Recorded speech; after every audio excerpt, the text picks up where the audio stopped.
Hello guys, welcome back to tin fairies and mom. എൻ്റെ പുതിയൊരു വീഡിയോയിലേക്ക് എല്ലാവർക്കും സ്വാഗതം. കുറച്ച് നാളുകളായിട്ട് എൻ്റെ ചാനലിൽ വീഡിയോസോ ഷോർട്സോ ഒന്നും കാണുന്നില്ല. അപ്പോൾ നിങ്ങൾ വിചാരിക്കുന്നുണ്ടോ ഞാൻ എവിടെയാണെന്ന്? അപ്പോൾ എൻ്റെ ബാക്ക്ഗ്രൗണ്ട് കാണുമ്പോൾ തന്നെ അറിയാമല്ലോ, ഒരു ഹോസ്പിറ്റലിൻ്റെ അന്തരീക്ഷമാണ്. അപ്പോൾ ഞാൻ ഹോസ്പിറ്റലൈസ്ഡ് ആണ്. അതുകൊണ്ട് തന്നെയാണ് വീഡിയോസൊന്നും ഷോർട്സും ഒന്നും ഇടാൻ പറ്റാതിരുന്നത്. ഹോസ്പിറ്റലൈസ്ഡ് ആയിരുന്നു, അതുകൊണ്ട് തന്നെ വീഡിയോസും ഒന്നും എടുക്കാനൊന്നും പറ്റിയില്ല.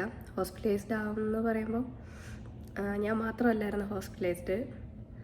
ഞാനും ആദ്യം മക്കൾക്ക് പനി വന്നു, ഒരാൾക്ക് വന്നു, പിന്നെ അടുത്ത ആൾക്ക് വന്നു, പിന്നെ ഞങ്ങൾക്ക് കുറേശ്ശെ ഓരോരുത്തർക്കായിട്ട് വയ്യാണ്ടായി.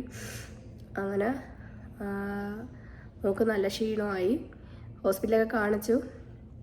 വൈറൽ ഫീവർ ആണെന്ന് പറഞ്ഞ് മരുന്നൊക്കെ എടുത്തു. പക്ഷെ അവിടെ തീരെ അങ്ങ് വയ്യാണ്ടായിപ്പോയി. വെള്ളം മാത്രമൊക്കെ കുടിച്ച് അങ്ങനെയായിരുന്നു. കിംസിലാണ് ഞങ്ങൾ കാണിച്ചത്. പിന്നെ അതിനുശേഷം ഒരു 3-4 ദിവസം കഴിഞ്ഞപ്പോഴത്തേക്കും മോളുടേത് മാറി വന്നപ്പോഴത്തേക്കും പിന്നെ ഞങ്ങൾക്ക് തീരെ വയ്യാണ്ടായി. ഇപ്പോഴും അത്ര ഞാൻ ഓക്കെ ഒന്നും ആയിട്ടില്ല. മക്കൾക്ക് മാറിയതിന് ശേഷം ഞങ്ങൾക്ക് വയ്യാണ്ടായി. ഞങ്ങൾക്ക് 2 പേർക്കും തീരെ വയ്യ. നല്ല ഷിവറിങ് ഒക്കെ ആയിരുന്നു, പനി, നല്ല ടെമ്പറേച്ചർ. ഞങ്ങൾ ഡോളും ഒക്കെ കഴിച്ച് 1-2 ദിവസം അങ്ങനെയൊക്കെ നോക്കി, എന്നിട്ട് ഒരു രക്ഷയില്ല. പിന്നെ ഞങ്ങൾ ഹോസ്പിറ്റലൈസ്ഡ് ആവാം. ഞങ്ങൾ പിന്നെ മക്കളെ എൻ്റെ വീട്ടിലോട്ട് പേരൻസ് അങ്ങോട്ട് അവർ പോകാനായിട്ട് ഞങ്ങൾ തീരുമാനിച്ച്. അപ്പോൾ പോകാനായിട്ടാണെങ്കിൽ ഞങ്ങൾക്ക് വണ്ടി ഡ്രൈവ് ചെയ്ത് പോകാൻ കൂടി വയ്യ, അത്രയ്ക്ക് അങ്ങ് വയ്യാണ്ടായിപ്പോയി.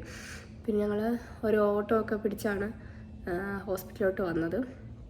അപ്പോൾ മക്കളെ പിന്നെ എൻ്റെ ബ്രദർ വന്ന് കൂട്ടിയിട്ട് പോയി. അപ്പോൾ അവർക്ക് കുറച്ചൊരു കുറവുള്ളത് കൊണ്ട് അവരങ്ങോട്ടേക്ക് കൊണ്ടുപോയി. കാര്യം ഞങ്ങൾ 2 പേർക്കും വയ്യാണ്ടായ പിന്നെ അവരെ എങ്ങനെ നോക്കും? അതുകൊണ്ട് തന്നെ അവരെ വീട്ടിലോട്ടും കൊണ്ടുപോയി. ഞങ്ങൾ ഹോസ്പിറ്റലിൽ വന്ന് കിംസിലാണ് വന്ന് ഞങ്ങൾ പിന്നെ അഡ്മിറ്റായി. ടെസ്റ്റൊക്കെ എടുത്ത് നോക്കിയപ്പോഴത്തേക്ക് ഇൻഫെക്ഷൻ കൂടുതലാണ്.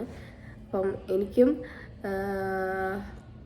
പനിയും മാത്രമല്ല, ചുമയും നല്ല കഫം ഉണ്ടായിരുന്നു. അപ്പം ചേട്ടനാണെങ്കിലും ബാക്ടീരിയൽ ഇൻഫെക്ഷൻ നല്ല കൂടുതലായിരുന്നു. അങ്ങനെ അപ്പം തന്നെ ഇഞ്ചക്ഷൻസൊക്കെ സ്റ്റാർട്ട് ചെയ്തു. അത് നമ്മൾ സ്വാബ് ടെസ്റ്റ് ഒക്കെ എടുത്തായിരുന്നു, നമ്മൾ ഈ കൊറോണയ്ക്കൊക്കെ ടെസ്റ്റ് ചെയ്യുന്നത് പോലെ. അപ്പം അതെടുത്ത് അതുപോലത്തെ ഒരു വേരിയൻ്റാണ്, കൊറോണയല്ല, അതുപോലത്തെ ഒരു വേരിയൻ്റാണ്, പോസിറ്റീവായിരുന്നു. അപ്പം ഞങ്ങൾക്ക് അതാണ് ഇത്ര കടുത്ത് പോയത്. കാര്യം ബോഡി പെയിൻ ഉണ്ടായിരുന്നു, അതുപോലെ തന്നെ ത്രോട്ട് പെയിനുണ്ട്, പിന്നെ നല്ല ഷിവറിങ്ങും കോൾഡും വന്നു. അപ്പം അങ്ങനെയായിരുന്നു ഹോസ്പിറ്റലിൻ്റെ ഒരു ഇത്. പിന്നെ ഞങ്ങൾക്ക് ആരും അപ്പോൾ 2 പേര് അഡ്മിറ്റ് ആവാൻ വന്നപ്പോഴത്തേക്കും അടുത്ത പ്രശ്നം എന്താണെന്ന് വെച്ചാൽ ബൈസ്റ്റാൻഡർ ഇല്ല. 2 പേര് അഡ്മിറ്റ് ആവുകയാണെങ്കിൽ ഒരാൾ നിന്നേ പറ്റുള്ളൂ. അങ്ങനെ പിന്നെ ബ്ലഡ് ടെസ്റ്റിൽ നോക്കിയിട്ട് ആർക്കാണ് കുഴപ്പമില്ലാത്തത് അയാൾ ബൈസ്റ്റാൻഡർ ആവാമെന്ന് കരുതി. അപ്പം ടെസ്റ്റ് ചെയ്തപ്പോൾ 2 പേർക്കും ബാക്ടീരിയൽ ഇൻഫെക്ഷൻ ആണ്. അങ്ങനെ പിന്നെ ഞങ്ങൾ 2 പേരും അഡ്മിറ്റായി. പിന്നെ ഞങ്ങൾ ഒരു ബൈസ്റ്റാൻഡർ വേണം, അങ്ങനെ അതിന് വേണ്ടി ഇങ്ങനെ കാര്യം വീട്ടിൽ നിന്ന് വരാൻ ആർക്കുമില്ല. കാര്യം വീട്ടിൽ മക്കളുണ്ട്, അച്ഛനും അമ്മയും പ്രായമായിട്ടുള്ള ആൾക്കാരാണ്. പിന്നെ അവരും മക്കളെ നോക്കുന്നുണ്ട്, പിന്നെ കൂടെ നിൽക്കാൻ വേറെ ആൾക്കാരൊന്നുമില്ല. പിന്നെ ഞങ്ങൾക്ക് പിന്നെ ഒരാളെ കിട്ടി. പെട്ടെന്ന് പിന്നെ ഒരു സഹായത്തിന് പിന്നെ എത്തിയത് ഞങ്ങളൊരു മാമിയാണ്. അങ്ങനെ മാമി ഉള്ളത് കൊണ്ടാണ് ഞങ്ങൾക്ക് പിന്നെ ഹോസ്പിറ്റലിൽ പിന്നെ മാമി വരാമെന്ന് പറഞ്ഞു. അങ്ങനെ മാമി വരാമെന്ന് പറഞ്ഞു. അങ്ങനെ ഞങ്ങൾ ഹോസ്പിറ്റലിൽ അഡ്മിറ്റായി. ഞങ്ങൾ വെള്ളിയാഴ്ച അല്ല, ശനിയാഴ്ചയാണ് ഞങ്ങൾ ഹോസ്പിറ്റലിൽ അഡ്മിറ്റായത്. ശനിയാഴ്ച ഹോസ്പിറ്റലിൽ അഡ്മിറ്റായി. പിന്നെ ഇഞ്ചക്ഷനൊക്കെ സ്റ്റാർട്ട് ചെയ്തു. രാത്രിയിലാണ് രാത്രിയിലാണ് റൂമിൽ കൊണ്ടുവന്നത്. പിന്നെ രാത്രിയും ചെന്നപ്പോൾ തന്നെ നമുക്ക് ഇഞ്ചക്ഷൻ മാത്രമല്ല ട്രിപ്പ് ഉണ്ടായിരുന്നു, ട്രിപ്പെല്ലാം ഇട്ടിട്ടുണ്ടായിരുന്നു. പിന്നെ ഇഞ്ചക്ഷനും അതെല്ലാം കഴിഞ്ഞു. പിന്നെ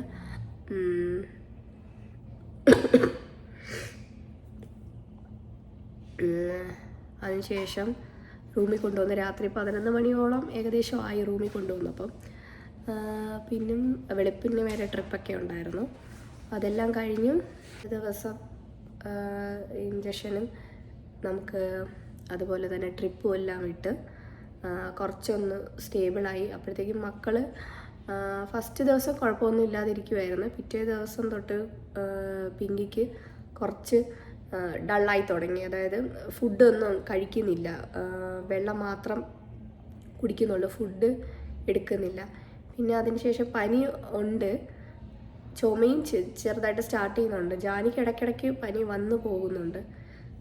പിന്നെ അടുത്ത ദിവസം ആയപ്പോഴത്തേക്ക് പിങ്കി കുറേ കൂടെ വയ്യാണ്ടായി. പിന്നെ ഞങ്ങൾ നൈറ്റ് ആയപ്പോൾ തന്നെ, അതായത് സൺഡേ നൈറ്റ് തന്നെ ഞങ്ങൾ പറഞ്ഞ് ഹോസ്പിറ്റലിലോട്ട് കൊണ്ടുവരാൻ പറഞ്ഞു. അങ്ങനെ ബ്രദർ പിന്നെ രാത്രി ഹോസ്പിറ്റലിലോട്ട് കൊണ്ടുവന്ന്, കിംസിലോട്ട് തന്നെ കൊണ്ടുവന്ന് കാഷ്വാലിറ്റി കയറ്റി. അപ്പം അഡ്മിറ്റ് ചെയ്യണമെന്ന് പറഞ്ഞ കാര്യം, തീരെ ബോഡിയെല്ലാം ഫുൾ വീക്കായിരുന്നു. അപ്പോൾ അവിടെയും നമുക്കൊരു പ്രശ്നം എന്താണെന്ന് വെച്ചാൽ കൂടെ നിൽക്കാൻ ബൈസ്റ്റാൻഡർ ഇല്ല. അപ്പോൾ പിന്നെ ഞങ്ങൾ കരുതി, അപ്പോൾ എന്നെ പിറ്റേ ദിവസം മിക്കവാറും ഡിസ്ചാർജ് ചെയ്യുമെന്ന് ഞാൻ വിചാരിക്കുന്നു. കാര്യം എനിക്ക് കുറച്ച് ഭേദമുണ്ട്, അല്ലെങ്കിൽ ഞാൻ ഡിസ്ചാർജ് മേടിക്കാമെന്ന് കരുതി. കാര്യം ഇവരുടെ മക്കളെ നോക്കണം, ഹസ്ബൻഡും ഉണ്ട്, അപ്പോൾ എല്ലാം കൂടെ ബുദ്ധിമുട്ടല്ലേ. അപ്പോൾ ഒരാളെങ്കിലും ഇത് ഡിസ്ചാർജ് വാങ്ങുവാണെങ്കിൽ അവരെ മാനേജ് ചെയ്യാൻ പറ്റുമല്ലോ. അപ്പോൾ ഞാൻ പിറ്റേ ദിവസം ഡിസ്ചാർജ് എന്തായാലും മേടിക്കണമെന്ന് കരുതി നിൽക്കുമായിരുന്നു.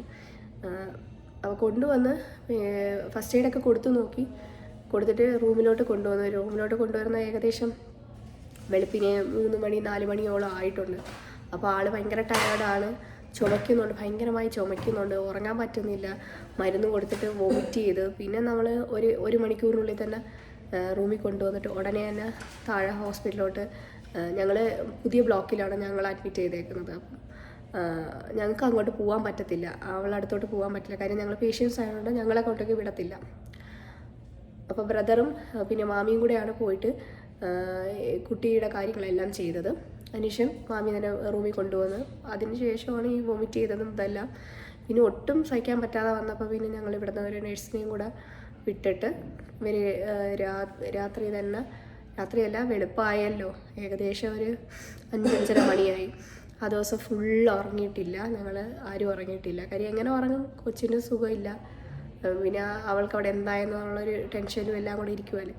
പിന്നെ താഴെ പോയി അഡ്മിറ്റ് ചെയ്ത്, താഴെന്ന് പറയുമ്പോഴത്തേക്ക് 2 ബിൽഡിങ്, രണ്ടും റോഡിൻ്റെ അപ്പുറമാണ്. അപ്പം പെട്ടെന്ന് നമുക്കങ്ങനെ എല്ലാവർക്കും പോകാനൊന്നും പറ്റത്തില്ല. പിന്നെ എന്തായാലും അഡ്മിറ്റ് ചെയ്ത് അത് കഴിഞ്ഞപ്പോഴത്തേക്കും വീട്ടിൽ നിന്ന് അടുത്ത കോള്, മറ്റേ ആൾക്കും വെളുപ്പിനെ വരെ നല്ല ചൂടുണ്ടെന്ന്. പിന്നെ അതിനെ വെച്ചുകൊണ്ടിരിക്കേണ്ട കാര്യം, എല്ലാവർക്കും ഒരേ വേരിയൻ്റാണ് കിട്ടിയിരുന്നത്. പിന്നെ അതിനെയും കൊണ്ടുവന്ന് ജാനിക്കുട്ടി ഒരു 10-10:30 ആയപ്പോഴത്തെ ഹോസ്പിറ്റലിലെത്തി, മോളെ അഡ്മിറ്റ് ചെയ്ത്. അങ്ങനെ ഇപ്പം ഞങ്ങൾ എല്ലാവരും ഹോസ്പിറ്റലിൽ അഡ്മിറ്റാണ്. അതിലിപ്പം ഞാൻ ഇന്നലെ എനിക്ക് ഡിസ്ചാർജ് കിട്ടി, രാത്രി 11 മണിയായപ്പോൾ ഞാൻ ഡിസ്ചാർജായി. ഇപ്പം ചേട്ടനും 2 മക്കളും ഹോസ്പിറ്റൽ അഡ്മിറ്റാണ്.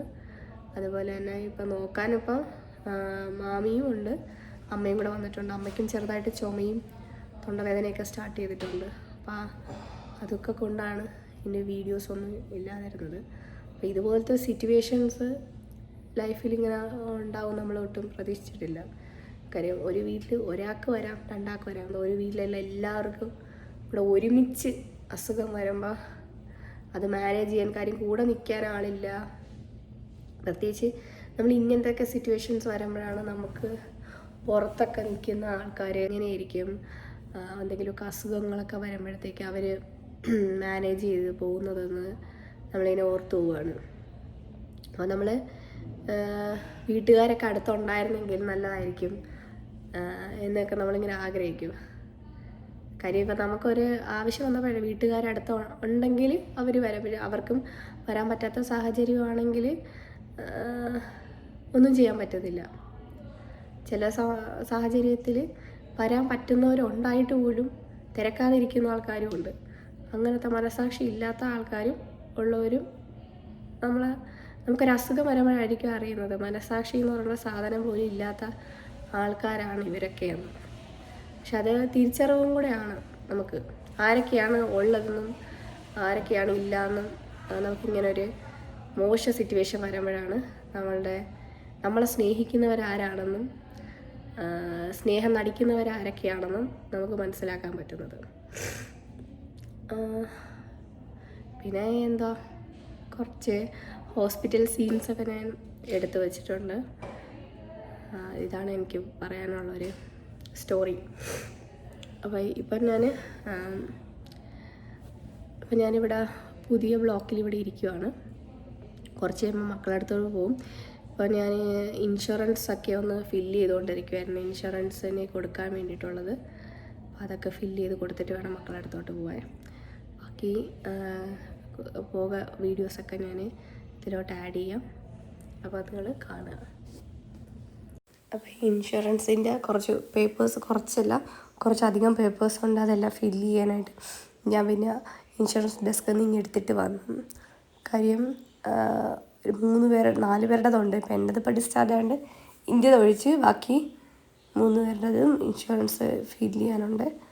അപ്പോൾ അതെല്ലാം ഫില്ല് ചെയ്ത് ഇനി അതെല്ലാം കൊണ്ട് താഴെ കൊണ്ട് കൊടുക്കണം. അപ്പോൾ അതെല്ലാം ഏകദേശം കഴിഞ്ഞിട്ടുണ്ട്. അപ്പോൾ ഇനി ഞാൻ കൊണ്ട് താഴെ കൊടുക്കാൻ പോവുകയാണ്.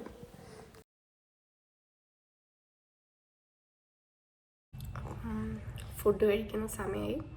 ഞാൻ ഫുഡ് കഴിക്കാൻ വേണ്ടി ഫുഡ് വന്നിട്ടുണ്ട്. ഇതൊക്കെ ഉണ്ടെന്ന് കാണാം. ഫുഡ് കഴിക്കാൻ എടുക്കുമെങ്കിലും പക്ഷേ നമുക്ക് കഴിക്കാനായിട്ട് തോന്നത്തില്ല. കാര്യം ഒരു വായിലൊരു ടേസ്റ്റൊന്നും വരുന്നില്ല. പിന്നെ കുറച്ച് ഫുഡൊക്കെ കഴിച്ചിട്ട് താഴെ പോയി ഞാൻ ഇൻഷുറൻസ് ഡെസ്കിൽ കൊടുക്കാനായിട്ട് പോവാണ്. അപ്പോൾ ഇനി വീഡിയോസൊക്കെ ഇടുന്നതായിരിക്കും. Thanks for watching.